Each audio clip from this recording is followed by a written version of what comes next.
दरम्यान आक्षेप घेणाऱ्या व्यक्तीला कसलंही उत्तर देण्याची गरज नाही, इतकी थेट भूमिका पक्षाच्या आमदारांनी घेतली आहे। एकदा निवडणूक संपल्यानंतर सुद्धा इलेक्शन कमिशनला याच्याविषयी संपूर्ण इत्थंभूत माहिती राष्ट्रीय कार्यकारिणीसह ही अध्यक्ष या नात्याने सुनेत्राताई पवारांनी दिलेली आहे। त्यामुळे ह्या सगळ्या गोष्टीला काही एक अर्थ नाही।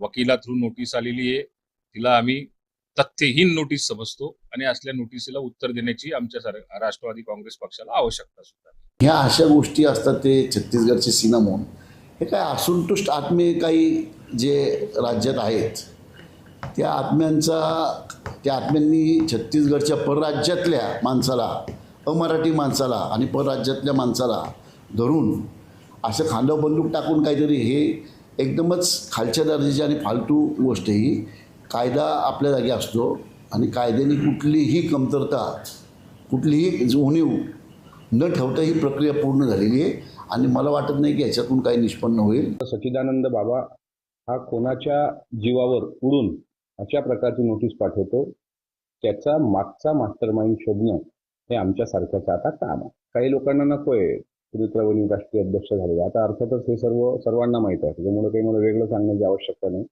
त्याचा शोध घ्यावा लागेल आणि सापडले तर तळागाळातला कार्यकर्ता त्यांना तळागाळात नेऊन ठेवेल एवढं ना। एकीकडे राष्ट्रीय अध्यक्षपदाचा वाद राष्ट्रवादीला